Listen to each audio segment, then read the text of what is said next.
vraiment pour le secteur du non-marchand. Donc, les deux membres fondateurs qui sont à la retraite maintenant, Alain Dervaux et Thierry Catteau, ont créé ce bureau parce qu'ils ont vu qu'il y avait des gros manquements au niveau des assurances dans le secteur associatif, parce que eux sont issus de ça. Donc, Alain était psychologue et Thierry, éducateur spécialisé dans deux associations différentes.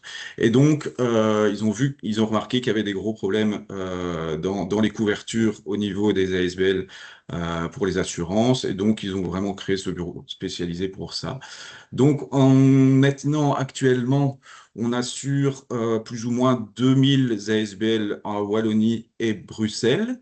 Donc, on balaye vraiment tout secteur d'activité, donc que ce soit l'aide à la jeunesse, la santé, le handicap, la culture, l'économie sociale, enfin voilà, vous le voyez dans le PowerPoint. Donc, on balaye vraiment toutes sortes d'activités, quasi toutes. Et donc, on a plusieurs, enfin, voilà, donc voilà, nos références, notamment la Fédération des scouts, la Fédération de l'aide et des soins à domicile, plus de nombreuses fédérations, dont notamment il y en a certaines qui sont ici lors de la présentation. AMF, depuis 5 ans et demi maintenant, a rejoint le groupe de Gokien Partners. Donc, de Gokien Partners, c'est un gros groupe, donc un courtier assez important qui représente quasi 150 personnes maintenant. Donc, AMF reste indépendant, on fait partie de ce groupe-là, mais nous, on est vraiment spécialisé pour le secteur du non-marchand. Et donc, AMF, on est plus ou moins 8. Et De Gokien Partners est un courtier également solidaire. Donc, il a développé un produit il y a 3 4 ans maintenant qui s'appelle DAP Solidarity. Donc, concrètement, je vais expliquer en gros. DAP Solidarity, c'est donc vous pouvez reverser vos primes d'assurance. Donc, un particulier souscrit à un produit spécifique lié à DAP Solidarity. Et une partie de la prime qui est payée pour votre assurance auto, incendie par exemple, sera reversée à une association partenaire. Donc, c'est souvent 10%. Donc, c'est un projet qui a été fait par DAP Solidarity, enfin, par DAP, et qui s'appelle DAP Solidarity maintenant.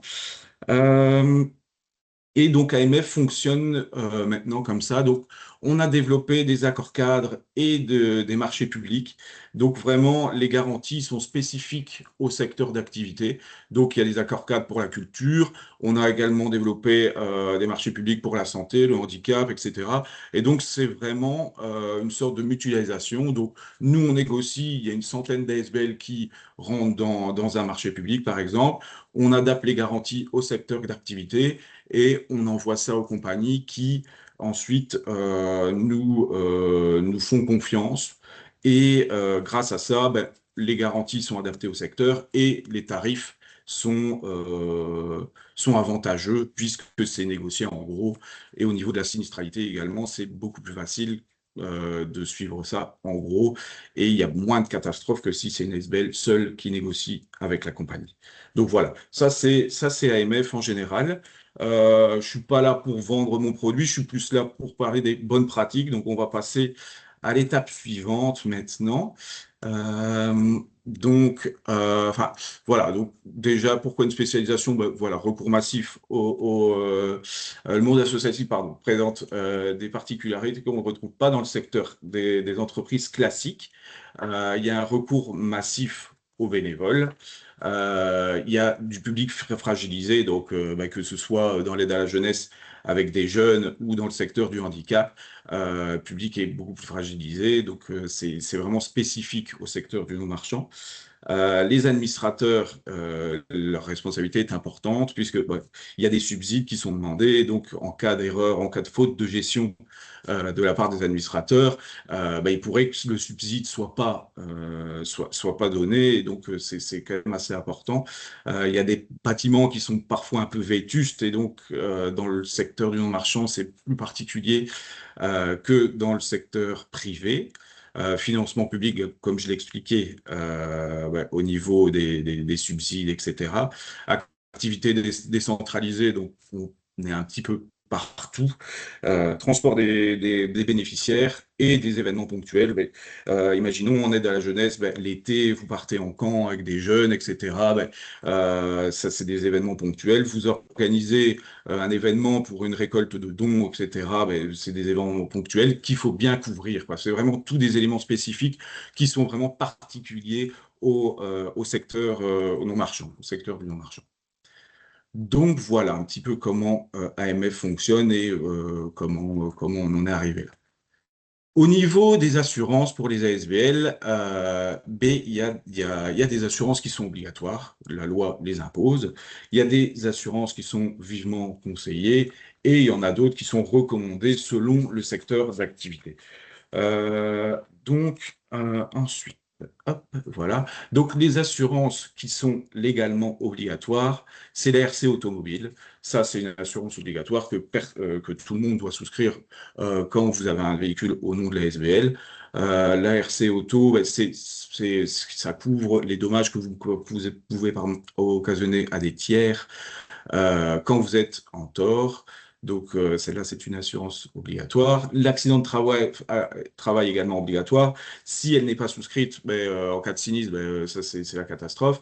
Et même s'il n'y a pas de sinistre, il y a FEDRIS qui contrôle tout ça et vous êtes exposé à de lourdes amendes en fonction du nombre de travailleurs, etc. et du nombre de mois où la couverture n'a pas été prise. Donc, c'est très important de la souscrire.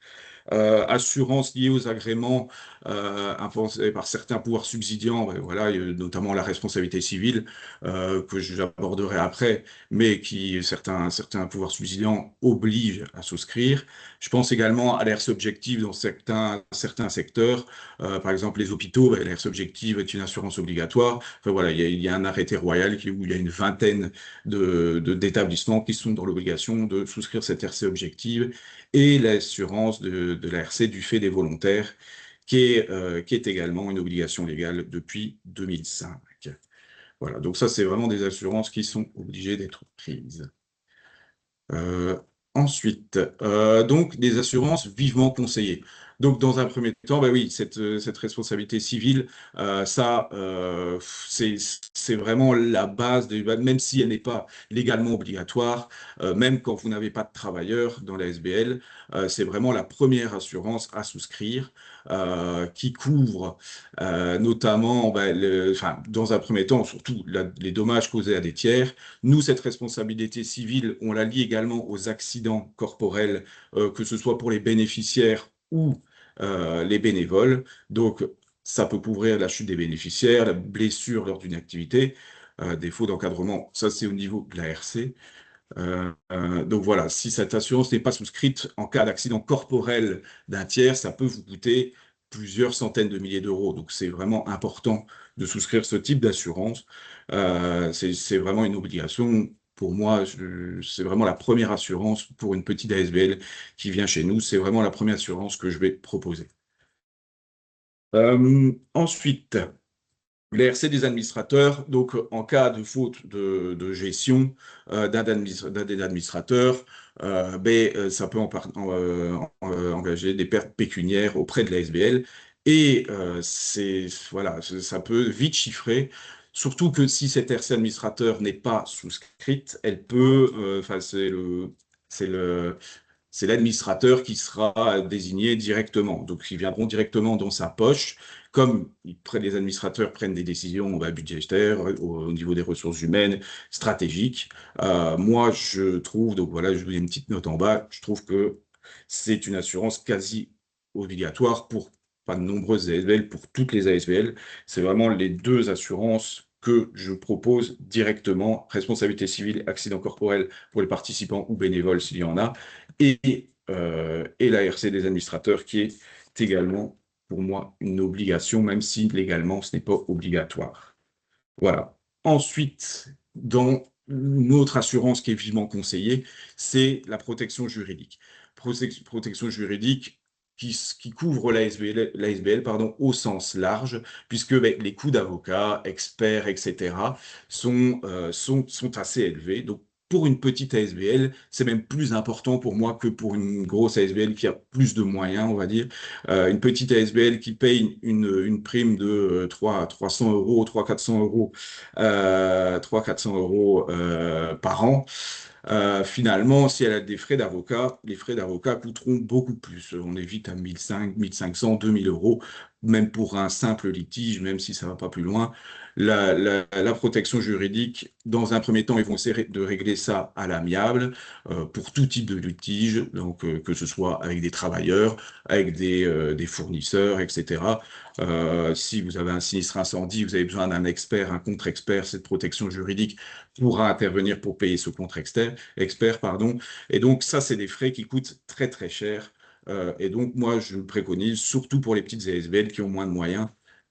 C'est beaucoup plus intéressant. Une ASBL qui a plus de moyens pourra peut-être payer son avocat, même si ça reste également très intéressant pour, pour elle. Voilà. Donc, ça, c'est vraiment les trois assurances vivement conseillées, surtout pour la responsabilité civile générale, on va dire, et la responsabilité civile administrateur. Voilà, donc c'est vraiment les trois assurances vivement conseillées.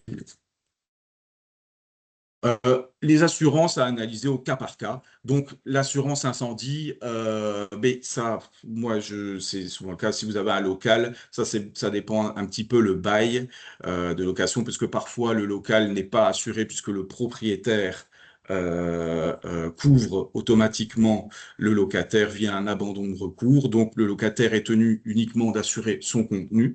Maintenant, donc voilà, donc soit il y a que le contenu, soit il y a le bâtiment en tant que locataire ou propriétaire. Le vol peut également être prévu dans cette assurance incendie. Il y a la tout risque informatique qui couvre vraiment le matériel informatique au sens large, même les télés, etc. peuvent rentrer là-dedans. Donc ça couvre vraiment enfin, les problèmes au niveau du matériel informatique, mais beaucoup plus large que dans le contrat incendie. Donc dans le contrat incendie, par exemple, le vol n'est pas automatiquement couvert. Vous faites tomber une tasse de café ou vous faites tomber votre PC portable, ben, c'est pas couvert en incendie, alors qu'en touriste électronique ou informatique, ce sera couvert. La cyberattaque, l'assurance cyberattaque, cyber-risque, donc ça c'est vraiment pour tous les attaques via des ransomware, etc., qui peuvent arriver. Si vous avez des données sensibles, ce genre de couverture est assez importante.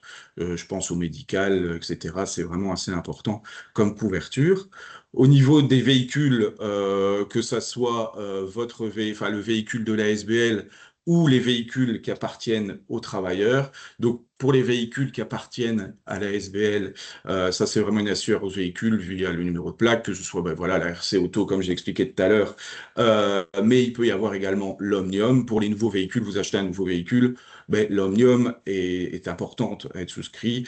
Une protection juridique spécifique pour le véhicule peut être prévue, assurance du conducteur, assistance, enfin voilà, donc vraiment tout type de litige qu'il peut avoir sur ce véhicule. L'Omnium Mission, donc comme j'ai expliqué, c'est les véhicules qui appartiennent aux travailleurs. Ils sont parfois pas assurés en omnium, ben, en cas de sinistre en tort, en mission professionnelle, ben, ces véhicules peuvent être couverts en omnium via un contrat souscrit par la SBL.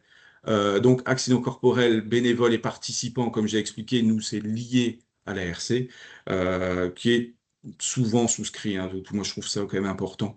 L'assurance liée aux personnes, je trouve ça quand même assez important, surtout pour le bénévole. Voilà, donc il exerce pour vous, donc c'est quand même assez important. C'est pas des primes qui coûtent très très cher. Et je préconise également ces couvertures. Et ensuite, l'assurance événement, donc vous organisez quelque chose, une RC organisateur peut être prévue, même si elle peut être parfois liée à la RC générale, parfois c'est pas le cas, et donc il vaut mieux souscrire une RC organisateur pour un événement ponctuel. Donc voilà, on va passer à la troisième partie. Donc je vais vous donner quelques conseils pour réduire le budget et pour tout en restant couvert correctement. Euh, donc Parfois, si une ASBL doit, enfin, une coupe dans le budget, soit elle supprime des contrats, soit elle diminue, pardon, fortement les garanties, ou elle bascule dans un contrat à moindre coût. C'est parfois pas la bonne solution. Au niveau de la suppression des contrats, je pense surtout, ben voilà, une protection juridique, ah ben finalement, c'est pas très intéressant, alors que ben, c'est peut-être intéressant, comme j'ai expliqué tout à l'heure, les frais d'avocat, etc., les frais d'experts sont très chers. C'est peut-être plus intéressant de garder ce type de contrat ou la touriste électronique. Si la touriste électronique est supprimée, alors peut-être dire, OK, on supprime la touriste électronique, mais on va peut-être assurer le vol dans le contrat incendie, comme ça au moins le vol sera couvert pour le matériel électronique. Donc voilà. Au niveau de la diminution des garanties, euh, je pense surtout au contrat responsabilité civile. Euh, il y a des garanties, notamment l'objet confié. Donc l'objet confié, c'est des matériels qui vous sont prêtés, ou sur lesquels vous allez travailler, etc. Vous faites un dommage à ce matériel, ben, c'est la garantie objet confié. C'est pas une garantie obligatoire dans la RC générale, mais si vous faites un dommage à un objet confié, ben, ce sera à payer de votre poche. Souvent, si c'est du matériel électronique prêté, ça coûte vite 2 000 à 3 000 euros, ben moi je préconise de garder cette garantie. Également dans le contrat responsabilité civile, l'après-livraison qui couvre notamment les intoxications alimentaires. Donc vous organisez un événement, vous donnez quelque chose qui est avarié et il y a 50 personnes qui sont malades à cause de ça, ben c'est cette après-livraison qui va couvrir allez, ce sinistre. Donc ça, je garderai également, et c'est vraiment des garanties importantes. Et donc choisir uniquement sur base du prix, il faut toujours faire attention à ce qui est couvert, pas faire attention au prix, d'abord regarder les garanties plutôt que le prix, parce que c'est en cas de sinistre, c'est souvent là que le problème arrive. Donc je vais vous proposer 7 leviers pour faire mieux avec moins. Euh, donc voilà, hop. Donc, le premier levier, c'est il faut bien cartographier pardon, les risques. Toutes les ASBL ne présentent pas les mêmes risques, ben oui, en fonction du secteur. Une ASBL dans le secteur du handicap, dans le secteur de la formation, n'aura pas les mêmes risques. Il y a des stagiaires du côté de la formation, il y a des personnes en situation de handicap mental ou moteur de l'autre. Donc, faut bien cartographier tout ça. Donc, identifier les activités critiques, celle qui est plus à risque. Donc, dans l'aide à la jeunesse, ben, comme il y a des jeunes, ben, l'ARC est très, très importante. Voilà. Repérer vos actifs importants. Donc, repérer les actifs importants. Donc, notamment en incendie, vous faites des travaux. La valeur du bâtiment augmente. Bien regarder à ça pour réévaluer les capitaux. Vous achetez un nouveau véhicule, ben, le nouveau véhicule, il faudra l'assurer en Omnium, alors que l'ancien, vous l'assurez qu'en RC. Donc ça, c'est vraiment des choses importantes à voir. Donc, listez vos responsabilités principales et anticipez les événements à impact financier majeur. Donc, il est vraiment nécessaire de bien définir les activités auprès de votre assureur pour qu'il détermine le risque réel de la SBL. Donc, c'est vraiment très important de cartographier tout ça auprès de l'assureur pour qu'il soit bien conscient du risque existant. Donc ça, c'est le premier levier. Ensuite, le deuxième levier. Donc, il faut éviter les doublons. Comme j'expliquais tout à l'heure, plusieurs contrats peuvent couvrir le même risque. C'est surtout le cas en incendie et en tout risque électronique. Parfois, certaines ASBL me reviennent et disent, mais est-ce qu'on doit assurer le matériel informatique dans le contrat incendie? Ben non. Imaginons que vous avez 100 000 € de matériel informatique.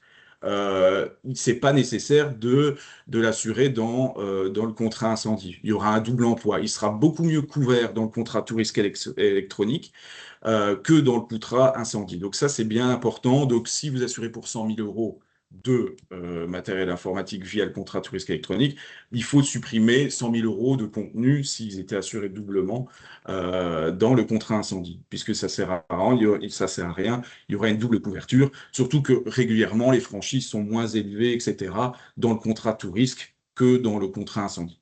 Voilà, ici, de mémoire, on est à 125 euros pour un dommage matériel dans le contrat tout risque, alors que dans le contrat incendie, on est plus ou moins à quasi 350 euros. Donc voilà, notamment.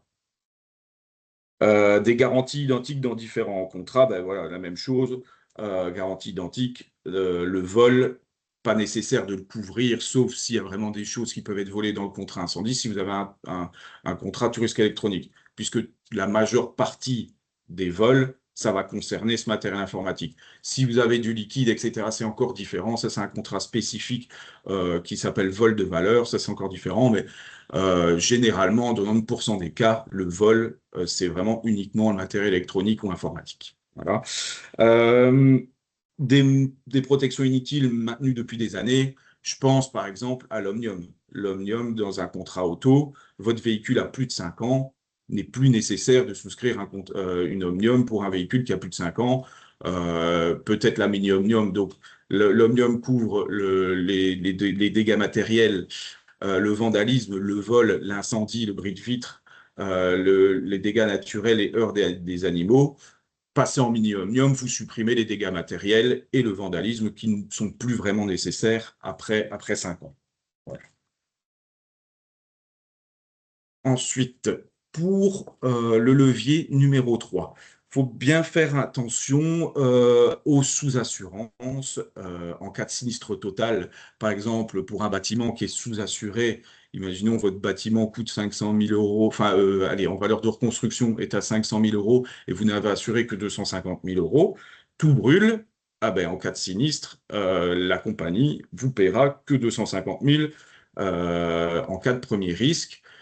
Et donc là, c'est la catastrophe. Vous avez un trou de 250 000 euros. Au niveau de la surassurance, ben oui, les primes inutilement élevées, ça ne sert à rien de payer trop pour des choses que vous n'avez pas. Donc, par exemple, vous aviez 50 000 du matériel fixe à l'époque, il y a 10 ans, que vous assuriez en tout risque électronique. Maintenant, vous n'avez plus de matériel fixe et vous continuez à assurer, ça ne sert à rien. C'est une surassurance, ça ne sert plus à rien. Donc, c'est important de voir un petit peu au niveau de votre matériel si il est bien répertorié auprès de l'assurance. Donc, voilà. Hop. Au niveau du levier numéro 4, ça, c'est très, très important puisque les compagnies regardent leur ratio sinistre sur prime, donc la statistique de sinistralité, pour voir si son contrat est bien rentable. Puisque les compagnies, de toute façon, ça reste des sociétés commerciales et elles sont là, elles doivent regarder si le contrat est bien rentable ou non. Et donc, pour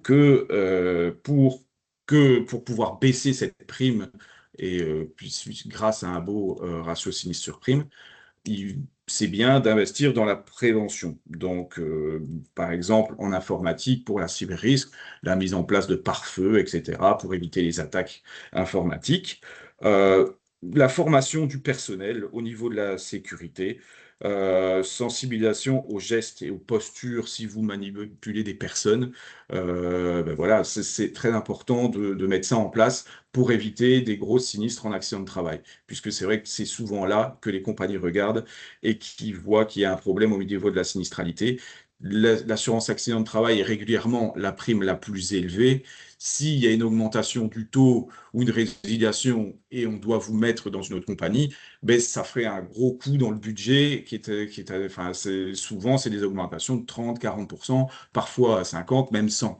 J'ai déjà eu affaire à ça, une augmentation de 100%. C'est difficile à faire avaler. S'il y a des moyens de prévention qui sont mis en place, il y a toujours moyen de négocier auprès des compagnies. Et donc ça, elles sont toujours, elles aiment bien, hein, les compagnies aiment bien ça.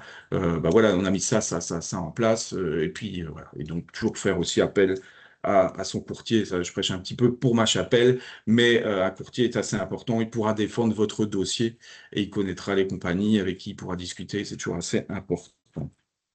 Voilà. Il y a également certaines compagnies qui prévoient des formations en prévention. Et donc, je vous invite à faire appel à la compagnie en disant, ben voilà, est-ce que vous avez des trucs, des choses en prévention à nous donner? Parfois, il y a des gens des conseillers en prévention de la compagnie qui se déplacent, qui peuvent vous donner des conseils. Et donc, ça, je vous invite à consulter votre assureur ou votre courtier pour voir s'il est possible de mettre des moyens de prévention avec la compagnie. Souvent, c'est gratuit. C'est des services gratuits qui sont proposés par certaines compagnies. Pas toutes, mais certaines. Voilà. Donc oui, comme je le disais tout à l'heure, hein, déclarer correctement les risques. Donc les activités de la SBL doivent être vraiment bien données auprès de l'assureur, puisque si c'est pas bien explicité, il risque d'avoir une limitation d'indemnisation et des difficultés lors d'un sinistre, voire pas du tout d'intervention, puisque l'activité n'a pas bien été renseignée. Donc ça, c'est vraiment un travail à faire au quotidien. S'il y a des changements au niveau de la structure, bien avertir son assureur, puisque en cas de sinistre, il risque de revenir vers vous en disant on n'était pas au courant, donc on ne couvre pas ou on couvre à moitié. Enfin voilà. Donc au niveau des bâtiments, par exemple, je pense à des travaux. Au niveau des véhicules, bah, s'il y a un nouveau véhicule, évidemment, ça faut le serrer. Donc, quelques exemples. Euh, Pensez coût global, pas prix manuel. Donc effectivement, examiner les franchises, parce que parfois j'ai vu certains contrats. J'analyse un contrat, notamment en incendie. Ok, la prime était très basse. Par exemple, on va dire, ben voilà, vous payez 150 euros. Moi, je vous en propose 300. Mais vous avez une franchise de 2500 euros. Donc, en cas de sinistre, ben, il faut 10 ans pour que ce soit rentabilisé. Donc bien examiner toutes ces franchises, parce que parfois il y a des mauvaises surprises. Même si la sinistralité est bonne, il y a certains assureurs qui prévoient des grosses franchises, 2500, parfois 10 000 euros, j'ai vu également. Donc ça, il faut bien faire attention. Examiner les exclusions et les plafonds, ben ça, c'est surtout en responsabilité civile. Les plafonds, parfois en dommages corporels, on assure que pour 250 000 euros, c'est largement insuffisant. Moi, ce que je conseille, c'est minimum 1 250 000 euros en dommages corporels et au moins 500 000 en dommages matériels. Donc ça, il faut bien examiner les plafonds, puisque dommages corporels, il peut y avoir des centaines de milliers d'euros de débours suite à un dommage corporel. Donc, il faut bien faire attention à tout ça. Et les exclusions, comme j'expliquais tout à l'heure, hein, ben, en objet confié et en après-livraison. Également, si vous avez des événements extérieurs, parfois votre responsabilité civile générale ne couvre pas les événements ponctuels. Donc, il faut bien faire attention à ça. S'il y a un événement extérieur, bien contacter votre assureur pour voir si c'est bien couvert. Et enfin, la mutualisation et mise en concurrence. Donc nous, c'est un peu ce qu'on propose via nos marchés publics et accords cadres. Donc grâce à la mutualisation, on arrive à négocier à la baisse les primes, puisqu'on négocie en gros. On a une meilleure stabilité tarifaire et ben voilà, ça fait des économies d'échelle pour vous et pour l'ensemble des ASBL qui sont rentrés dans ce marché public. Je pense également à vos fédérations, hein. Vous êtes souvent membre d'une fédération. Parfois, les fédérations peuvent vous proposer aussi la mutualisation. Donc ça, il faut bien se renseigner autour de vous. Il y a souvent des possibilités pour mutualiser les risques, etc., quoi. Et donc, après, la mise en concurrence aussi, hein. Donc, si vous trouvez que vous payez cher, vous pouvez aller voir quelqu'un d'autre, un autre acteur, qui pourra peut-être vous proposer mieux et avec des meilleures garanties. Donc ça, voilà. Donc voilà, donc ça c'était les sept leviers pour pouvoir économiser. Donc c'est ce qu'on, voilà, les sept leviers donc, je trouve qu'ils sont importants. Donc les trois questions à se poser chaque année. Quels sont aujourd'hui nos principaux risques? Qu'est-ce qui a changé dans l'association depuis un an? Puisqu'il peut y avoir des changements, hein, donc s'il y a un changement, un nouveau service, et cetera, bien le signaler, en cas de changement. Et si un sinistre majeur survenait demain, quelles seraient les conséquences financières? Si on perd notre bâtiment, qu'est-ce qu'on fait? Est-ce qu'on est bien assuré? Est-ce qu'on peut trouver un bâtiment assez facilement ou non? Enfin, voilà. Donc bien faire attention à tout ça. Et donc, je vais finir par quelques exemples concrets. Donc, par exemple, vous avez un litige avec un ancien travailleur, donc qui conteste son licenciement. Il va au tribunal du travail et vous remarquez que vous n'avez pas de protection juridique. Donc là, ben voilà, vous êtes cité à comparaître, faut contacter un avocat, etc. Et ben finalement, ben ça vous coûte très cher en frais d'avocat, alors que si vous avez une protection juridique, cette protection juridique aurait pu régler le litige à l'amiable, donc même pas aller au tribunal du travail finalement et régler ça à l'amiable, et pas de frais d'avocat, et donc pour une prime, parfois qui coûte pas très cher. Ça dépend un petit peu la taille de la structure, mais voilà, donc ça arrive très souvent. 80% des sinistres maintenant en protection juridique, c'est des litiges avec des anciens travailleurs. Donc c'est pour ça que ça devient, il y a 10 ans, c'était beaucoup moins. Maintenant, beaucoup d'anciens travailleurs contestent leur licenciement et voilà, attaquent l'ancien employeur. Voilà. Double couverture, comme j'ai expliqué, hein, pour les matériels électroniques. Donc, bien les couvrir, si vous avez une tout risque électronique, bien les couvrir dans votre contrat tout risque électronique et pas dans votre contrat incendie. Et police omnium mission souscrit. Parfois, il y a des ASBL qui viennent voir, on a un contrat omnium mission, alors qu'ils ne font des kilomètres mission, ils n'en font que 500. Est-ce que c'est vraiment nécessaire, 500 km par an, est-ce que c'est vraiment nécessaire de souscrire une assurance omnium mission quand vous faites si peu de kilomètres? Autant être son propre assureur. C'est pas une obligation de souscrire une omnium mission, autant assumer le risque puisque le risque reste faible. Ça peut arriver, mais est-ce que c'est pas plus intelligent d'être son propre assureur dans ce cas-là? Je pense que si. Donc voilà. Donc voilà, les conclusions. Donc, il faut bien comprendre ces risques, bien cartographier, comme j'ai dit, couvrir les risques majeurs, euh, éliminer les dépenses inutiles, par exemple l'omnium, et réévaluer régulièrement ses besoins. Donc, moi, je pense que euh, aller voir son assureur ou son courtier une fois tous les 3 ans, c'est une bonne moyenne.